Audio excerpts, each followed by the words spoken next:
Soy Luis Ferreira y los saludo desde Córdoba, República Argentina. Este video no es solo una réplica al periodista Nicolás Moraz, quien ha publicado el video titulado Todos los secretos del Papa, primicia mundial, sino también la intención de hacer un análisis que exprese una opinión opuesta diametralmente y que sirva en la medida de lo posible y humildemente para que los católicos reafirmen su fe en la Iglesia y sobre todo en su santo fundador. Numéricamente, este canal resulta absolutamente insignificante con relación a la cantidad de suscriptores que registra el nombrado, pero esto no se trata de números, sino del aporte a una de las tantas batallas culturales que nos toca librar a los católicos en estos oscuros días. No creo que Nicolás Moraz vaya a ver en alguna vez en su vida este video. Debemos hacer lo que tenemos que hacer. Eso es una responsabilidad de todo cristiano. En primer lugar, quisiera decir que el video de Moraz no tiene nada de primicia mundial, porque hace 2000 años que recibimos ataques de todo tipo, especialmente contra el Papa reinante.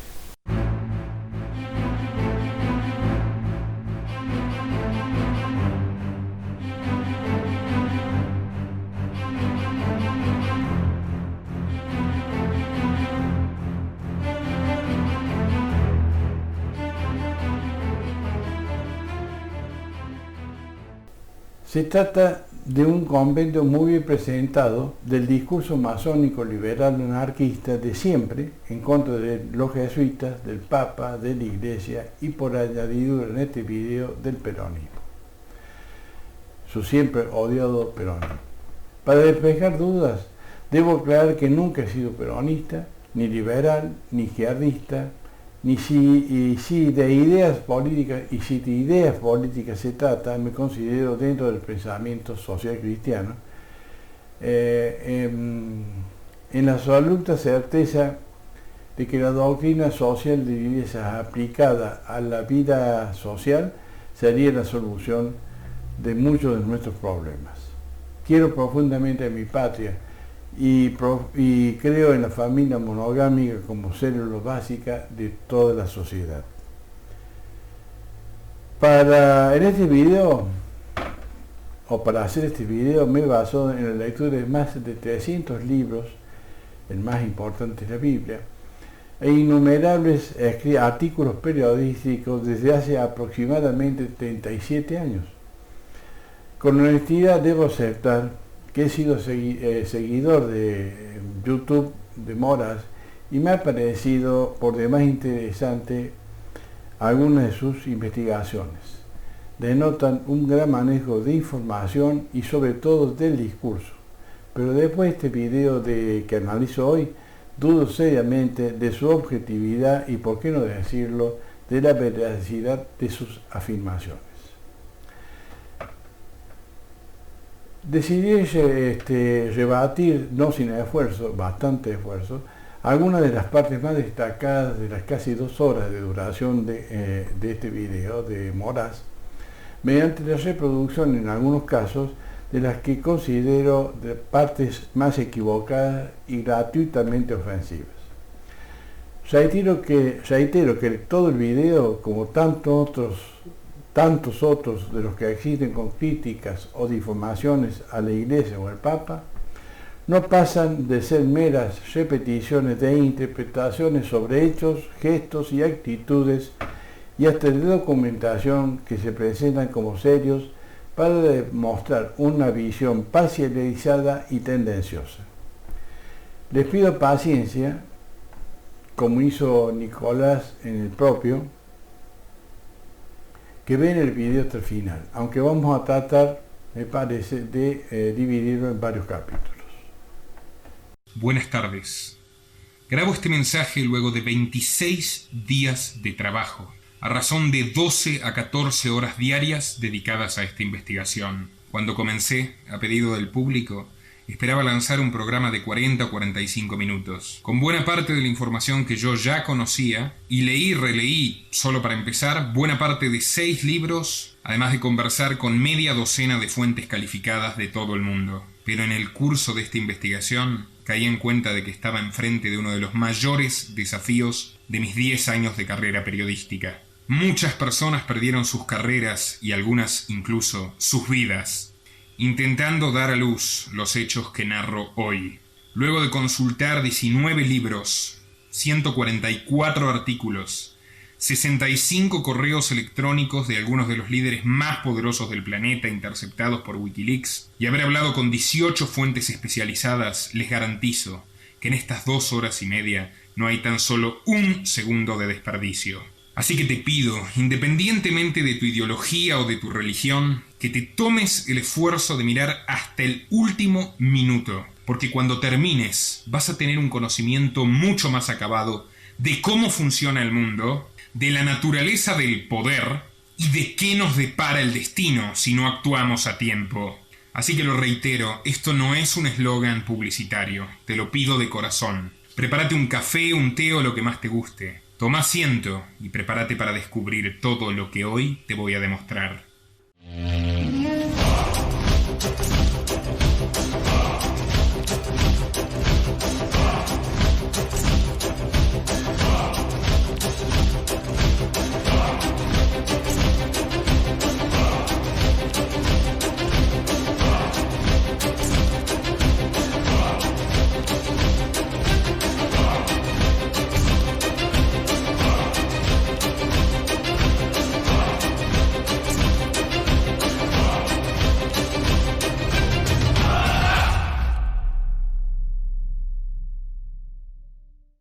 Y fue así como un miércoles 13 de marzo, 7 años atrás, asumió Francisco I, el primer papa americano de la historia.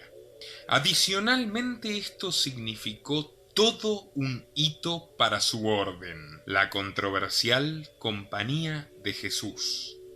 Sí, los famosos jesuitas, que en sus casi 5 siglos de existencia jamás había logrado que uno de los suyos llegue a la cima de la iglesia. Y no olvidemos que este simpático y locuaz argentino logró batir otro récord. Al día de hoy es, sin lugar a dudas, mucho, pero mucho más popular que sus 265 antecesores, contando al tan querido y difundido Juan Pablo II. Sucede que Jorge Bergoglio, nada más asumir, rechazó la tradicional museta roja y la imponente cruz de oro y piedras preciosas, y asimismo en su primer Jueves Santo, ante una muchedumbre de...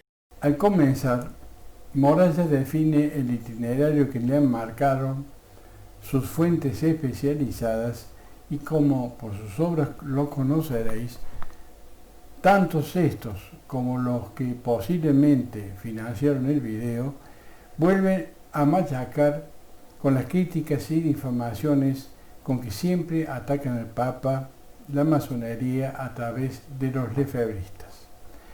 En un primer resumen dice que es controversial la Compañía de Jesús, desde donde proviene el Papa, por supuesto, que no usó la museta roja ni la cruz de oro, como si eso fuera doctrinariamente importante o fuera un mensaje deleznable, tanto como los que muchos de estos lefebristas o tradicionalistas dicen con relación al uso de los zapatos comunes y no a las botas rojas que usaron sus predecesores. Se burla también de los lavados de pie de Semana Santa de 2013, dice que reparte hostia a los divorciados, el gran problema creado por los lefebristas con relación a Amores Leticia, donde creyeron encontrar una desviación doctrinaria, por cuanto el Papa jamás ha aceptado de que un divorciado y vuelto a casar se condene eternamente por comulgar en un estado que no es el de gracia plena. Y que se ha hermanado también con el comunismo chino y el feminismo. Diciendo mucho con imágenes insultantes, resulta realmente poco profesional el tono burlesco y irrespetuoso con que se dirige al Papa y a la Iglesia. Esta actitud tan mediocre la mantiene a través de todo su discurso. Ello, a pesar que dice respetarnos a los católicos, lo que desmiente categóricamente con su actitud, porque sabe que para los católicos, y los lefebvristas no lo son, queda aclarado, el Papa Francisco es representante de Cristo en la tierra y cualquier ofensa dirigida a él nos duele profundamente. Y eso lo sabe él plenamente. No caben dudas que Moraz, según su pública confesión, es liberal, anarquista y agnóstico y se conduce como tal. Por lo tanto, al no creer en la trascendencia del alma ni en lo espiritual, parte de hechos que interpreta conforme sus ideas materialistas y ateas. Conviene hacer una pequeña digresión y que se refiere a una de esas fuentes especializadas a las que dice haber consultado, pero que no se trata nada más que de opiniones de personas que insisten en la nulidad de la elección del Papa, que opera para el nuevo orden mundial, o lo acusan de pro-marxista, peronista, populista, que pretende cambiar la doctrina tradicional de la Iglesia y otras tantas cuestiones negativas. En la primera parte, en defensa del Papa, que publiqué hace unos 15 días, me adelanté advirtiendo el objetivo de estos ataques al Papa Francisco: desgastar su autoridad moral y como figura aglutinante de la Iglesia Universal, para poder imponer finalmente una Iglesia única, panteísta, manejada por el nuevo orden mundial. Como puede advertirse, se trata de un movimiento masónico que pretende remover toda la moral cristiana y aplicar o imponer un panteísmo que convalide la dictadura del relativismo. El link de ese video que les hablo lo coloco aquí al final. Como hemos visto, gran importancia tienen los llamados tradicionalistas, que cuentan con poderosos apoyos económicos y políticos que intentan desplazar al Papa Francisco de la cátedra de Pedro bajo la ilusión de colocar un Papa títere que ellos puedan manejar y lograr la aceptación de todos estos masones que están entronizados y que llevan adelante el nuevo orden mundial. Bergoglio tiene, hoy te diría, su mayor problema, además del tratamiento de los casos de abusos por parte de religiosos, es la gran ofensiva de un grupo de la ultraderecha católica, o se los llama tradicionalistas, que es un grupo muy grande y muy poderoso porque tiene muchos recursos, Elio, al punto de que no solo en estos años ha tenido varias ofensivas, sino que hace 4 días el Papa, cuando volvía de su gira en África, abiertamente los desafió. ¿Y qué dijo? Yo creo que puede haber un cisma, no le tengo miedo. Y tampoco, y me honra que me critiquen los americanos. Básicamente lo que hizo es señalar y decirle, yo sé que ustedes están detrás de esto. ¿Y qué quiere este grupo? Quiere directamente forzarlo a renunciar, porque está completamente en contra del destino hacia donde está llevando la Iglesia Jorge Bergoglio. A ver, vamos a repasar quiénes son y por qué. ¿Quiénes son? Es muy interesante. Sí. Básicamente, obviamente tenés un frente religioso que está hoy encabezado por Raymond Burke, que es un cardenal que tenía puestos muy influyentes en la curia. Fue el Papa lentamente desplazándolo a medida que Burke hacía más abierto y frontal su desafío. Sí. Es un ultracatólico y cree básicamente que el Papa está destruyendo la fe con este aperturismo que está dándole al Vaticano y a la Iglesia Católica a lo largo Claro, del mundo. lo ve progresista. Lo ve demasiado progresista y muy Claro. reformista.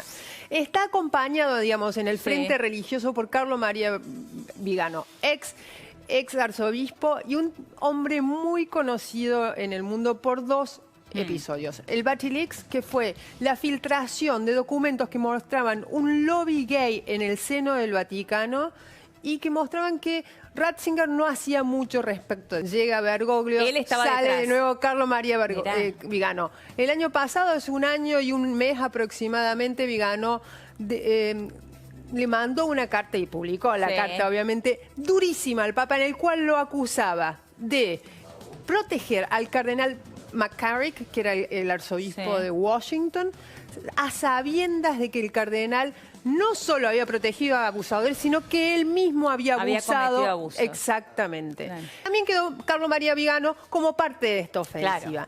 Y hay una rama política en esta ofensiva A y ver. hay una rama empresarial, que ahí está el núcleo ¿Rama del empresarial? poder. Exactamente. Mirá. Vamos a la política. Ya lo Dale. conocimos, este hombre. Sí. Hablamos de él la semana pasada. Steve Bannon, gurú político de Donald Trump.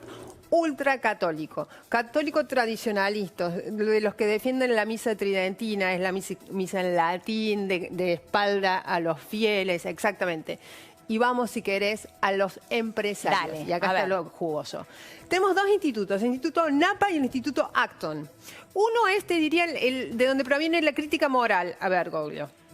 Ese es el Napa. Y el Acton, que son ultraliberales, Sí. casi libertarios en términos económicos, proviene de la crítica económica. ¿Quién sostiene al Napa o quién le ha financiado miles y miles de millones de dólares? ¿Quién? Los hermanos Koch. Uno de ellos acaba de morir. La Los hermanos papelera, Koch, ¿no? exactamente, dueños de refinerías y otro tipo de industrias. Son una de las familias más ricas de Estados Unidos y financian todo tipo de ofensiva ligada a la derecha. Bien, también financiaron a Donald Trump. Instituto Acton está, entre otros, financiado por la familia de Voss, la dueña de Amway, ¿te acuerdas? Sí, la empresa. perfecto, claro. Sus carreras y algunas incluso sus vidas, intentando dar a luz los hechos que narro hoy. Luego de consultar 19 libros, 144 artículos, 65 correos electrónicos de algunos de los líderes más poderosos del planeta interceptados por Wikileaks y haber hablado con 18 fuentes especializadas, les garantizo que en estas 2 horas y media no hay tan solo un segundo de desperdicio. Así que te pido, independientemente de tu ideología o de tu religión, que te tomes el esfuerzo de mirar hasta el último minuto, porque cuando termines vas a tener un conocimiento mucho más acabado de cómo funciona el mundo, de la naturaleza del poder y de qué nos depara el destino si no actuamos a tiempo. Así que lo reitero, esto no es un eslogan publicitario, te lo pido de corazón. Prepárate un café, un té o lo que más te guste. Toma asiento y prepárate para descubrir todo lo que hoy te voy a demostrar.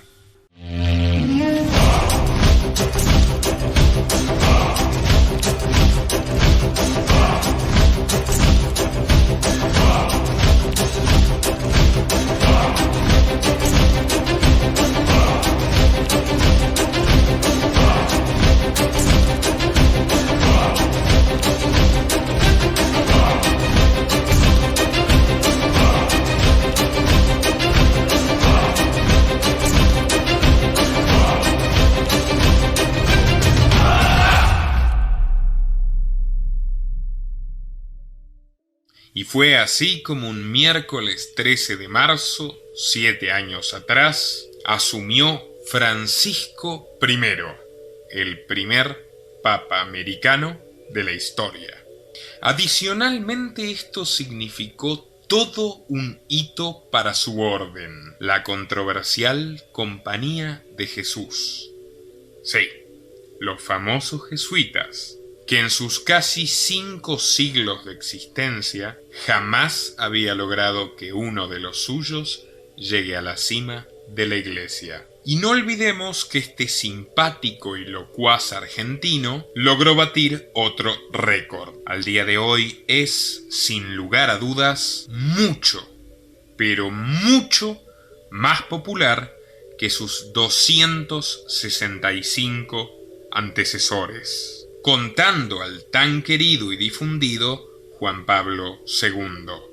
Sucede que Jorge Bergoglio, nada más asumir, rechazó la tradicional museta roja y la imponente cruz de oro y piedras preciosas, y asimismo en su primer Jueves Santo, ante una muchedumbre de periodistas y fotógrafos, lavó con sus propias manos los pies de adolescentes recluidos en una cárcel de menores, repartiendo bendiciones de pobreza, hostias a los divorciados y mensajes de aliento.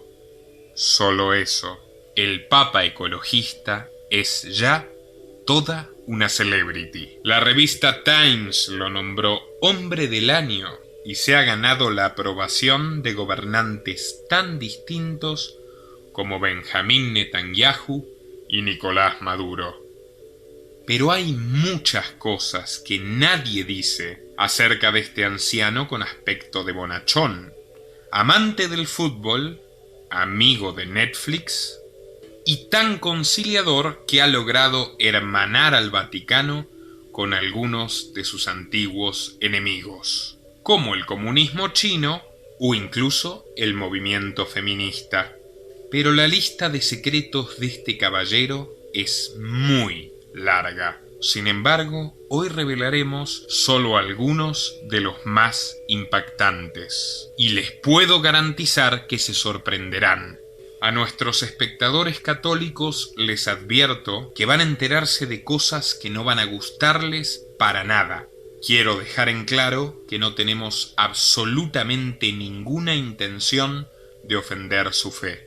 Como liberal, y a diferencia de los jacobinos del pasado y del presente, respeto profundamente las convicciones personales y la libertad religiosa. Pero como periodista, mi deber es informar, y hoy me limitaré a exponerles las verdades incómodas de un personaje que, pese a su discurso, dista mucho de predicar con el ejemplo los valores de los que habla, ya sea el amor al prójimo, la solidaridad o el sacrificio personal. Detrás de este hábil político se esconde una trama tan intensa como escalofriante, que incluye traiciones, corrupción a gran escala, pactos de silencio e incluso crímenes de sangre.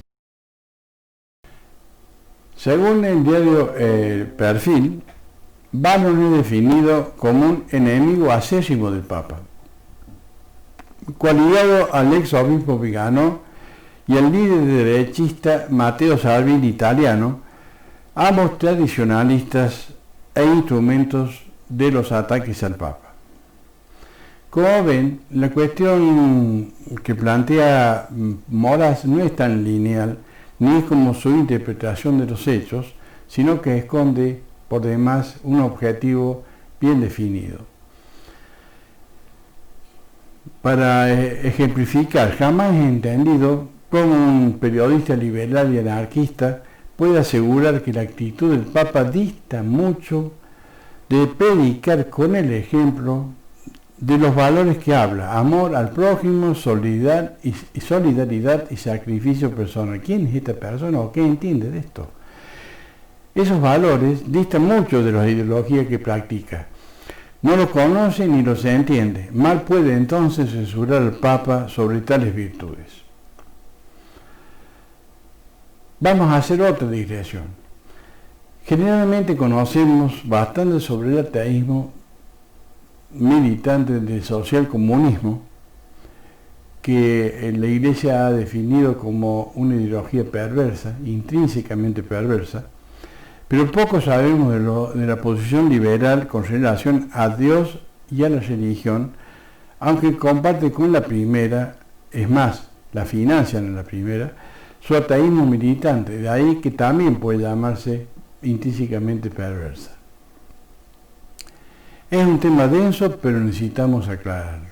Y tenemos que decir que muchos de nuestros amigos y familiares se han declarado liberales, pero creemos que no entienden exactamente la magnitud de lo que dicen, sino que se refieren solo a la cuestión de la propiedad privada, a cuidarse la quintita propia y a estar en contra del populismo. Dice el profesor Alberto Caturelli en su libro Liberalismo y Apostasía, y quiero que escuchen bien, lo voy a tener que leer porque es muy denso. El liberalismo no es solo un régimen político ni una economía, que son sus efectos lógicos, sino una visión del mundo. Quiero decir, una visión de la totalidad de la realidad. Por eso, a través de la intrincada maraña de los liberalismos, es perfectamente posible indicar las líneas esenciales de una doctrina general acerca de la realidad como tal, del hombre, de Dios, de la historia y de la vida social. El liberalismo entiende que el hombre se debe a sí mismo y solo se ordena a sí mismo todo cuanto haga en este mundo. Entre él y Dios existe una suerte de convenio, por el cual Dios se ha comprometido a no entrometerse con él y el hombre con Dios, a quien ha resuelto dejar tranquilo. Esto en el mejor de los casos, pues separación entre el orden natural y el orden sobrenatural. Porque tanto en el ateísmo como en el deísmo, que son extremos máximos, el problema ha sido resuelto de modo mucho más tajante. De ahí que el hombre burgués quiere explicarlo todo desde la naturaleza, naturalismo, y que se afiance cierta absolutidad de la ciencia empírica a la que comenzará a escribir con mayúscula, la ciencia. Esto es así porque en el mundo autosuficiente la naturaleza revela sus enigmas solo a la ciencia, que garantiza un progreso sin fin. No hay que esperar al marxismo, a la llegada del marxismo, para afirmar que ya no tiene mucho sentido la contemplación y la pura reflexión, que deben ceder al paso de la acción, pues para el hombre, como decía Voltaire, no estar ocupado es lo mismo que no existir. Por cierto, Voltaire es un ídolo para Nicolás Moraz y ya hablaremos sobre él con más detalle. Solo adelanto que se refería a Cristo como el infame. Sigue analizando Caturelli. Para los liberales, los bienes útiles saltan al primer plano y deben ser acumulados en cuanto fuente de poder intramundano, capitalismo.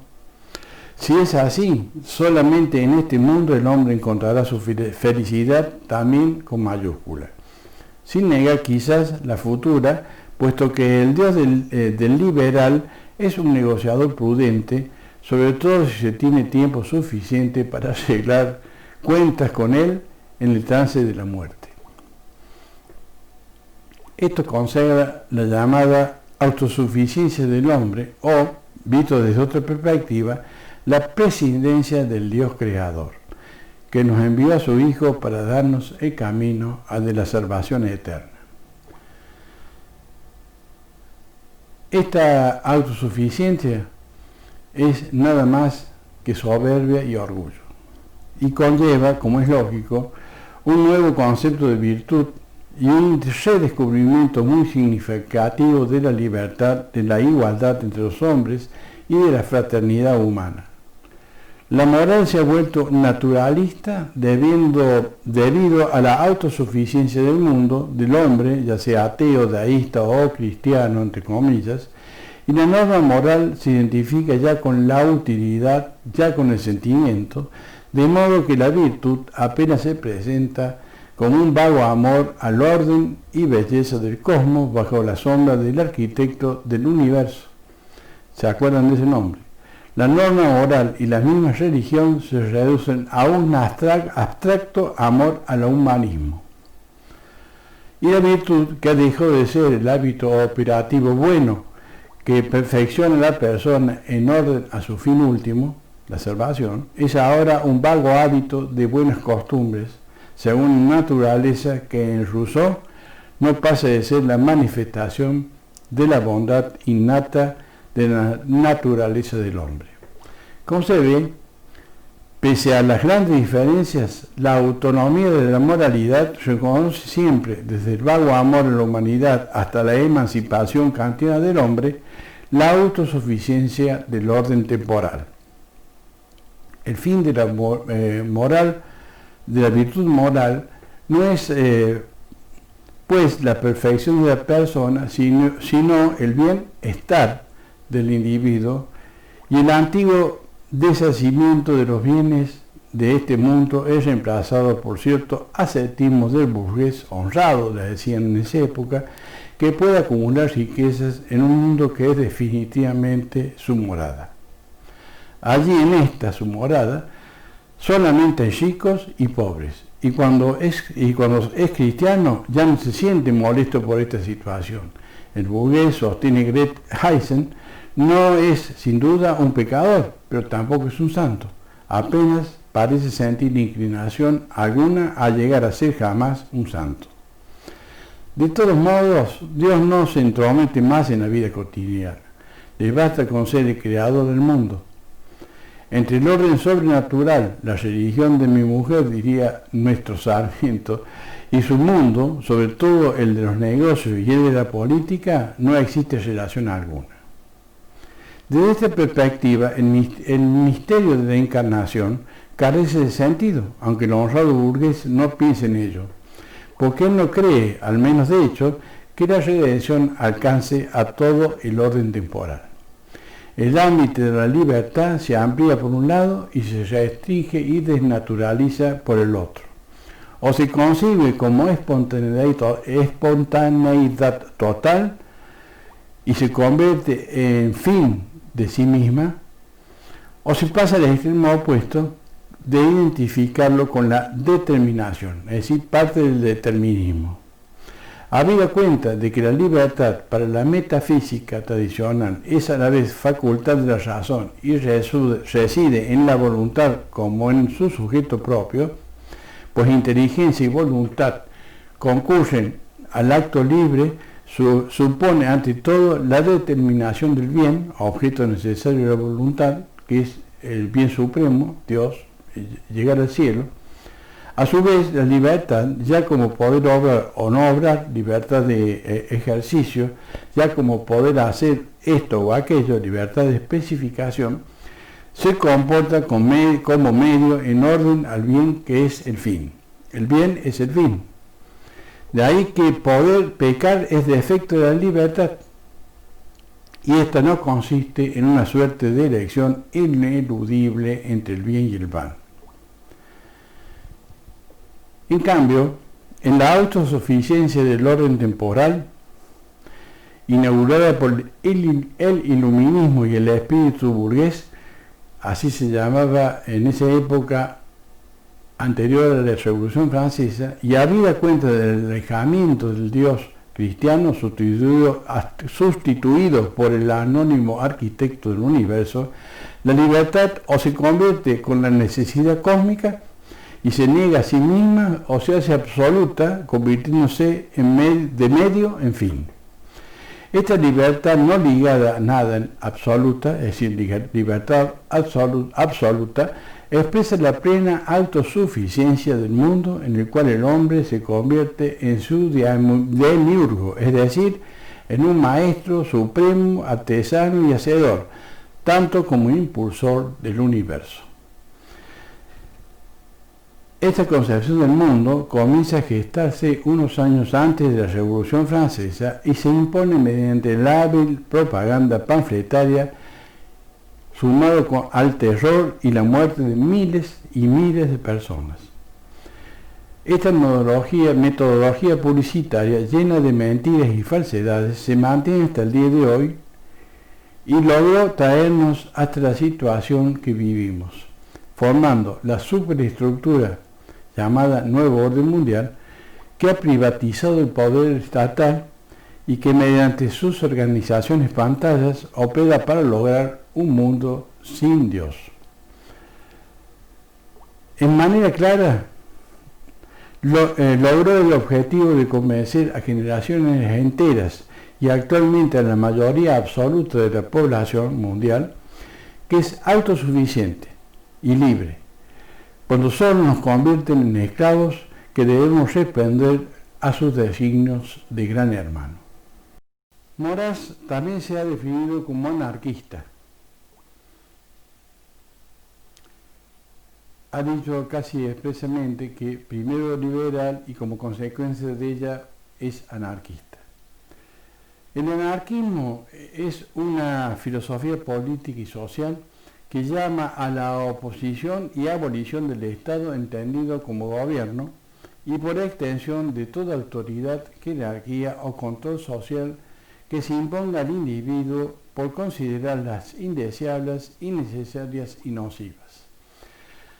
Haciendo un poco de historia, en 1793, William Godwin publicó una pregunta acerca de la justicia política, ese libro, en el cual presentaba su visión de una sociedad libre, además de una crítica del gobierno. Algunos consideran este texto como el primer tratado anarquista, llamando a Godwin el fundador del anarquismo filosófico. Según algunas fuentes consultadas, la Revolución Francesa, revolución liberal por antonomasia, legó al mundo el lema libertad, igualdad y fraternidad, eslogan que Bakunin hizo propio como objetivos del anarquismo y del que Kropotkin afirmó que era un programa entregado por esa revolución a las generaciones futuras para que ellas lo pusieran en práctica. No podemos olvidar que el principal logro de la revolución, dice Caturelli, y por lo que ha pasado a los anales de la historia, fue por firmar el certificado de función del antiguo régimen, dando paso a lo que en lógica se llamó nuevo régimen o régimen liberal. Sin embargo, esta nueva nomenclatura, que se pretendía reflejar un cambio profundo con vocación de justicia social y fraternidad, no supuso en realidad más que un trasvase del poder de la nobleza a la burguesía, quedando las masas populares, urbanas y campesinas bajo el mismo yugo, pero de distinto color. Ha ocurrido desde ese momento con las grandes revoluciones. Siempre ha habido un traspasamiento de poder, pero la gente común, la de calle, en este caso nosotros, seguimos siendo oprimidos por un poder que a veces ni siquiera conocemos ni hemos elegido. El anarcocapitalismo, conocido también como anarquismo de libre mercado, anarquismo libertario, anarquismo de propiedad privada o anarcoliberalismo, es una filosofía política que promueve la anarquía entendida como una sociedad organizada sin Estado, yo diría sin ley, y la protección de la soberanía del individuo por medio de la propiedad privada y el mercado libre. Atiendan bien porque esto es casi una descripción del nuevo orden mundial o de lo que está pasando ahora. En una sociedad anarcocapitalista, la policía, los tribunales y todos los otros servicios de seguridad se prestarían por parte de competidores de financiación privada en lugar de a través de impuestos, y el dinero sería proporcionado privadamente y competitivamente en un mercado abierto.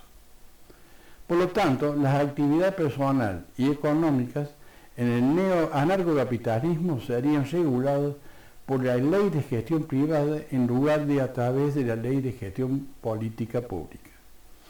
Conforme a este concepto, no existe ninguna diferencia, como dijimos, con la privatización del poder en la que está claramente empeñada el nuevo orden mundial y los financistas globales. Por supuesto, esta forma de definir la privatización del poder es originaria de nuestro amigo Adrián Salvucci, presidente o fundador del Partido Segunda República. La Iglesia y el Papa, por lo tanto, como autoridad espiritual de las personas, resulta absolutamente contraria al anarquismo, o viceversa. Todo comentario de Nicolás Moraz, entonces, se encuentra teñido de una parcialidad evidente. Él no las reconoce y cree que son cuestiones comunes o una puja de poder, cuando no es de eso de lo que se trata. Si les ha gustado, por favor, regálenos un me gusta, que va a ser una ayuda más que importante. Compártelo con sus contactos y, si es posible, suscríbase al canal marcando la campanita para que lo ayuden, le avisemos cuando llegue otro video, que pronto trataremos de hacer para continuar con el análisis de estas cuestiones. Recuerden que no hay paz sin justicia y no hay justicia sin verdad.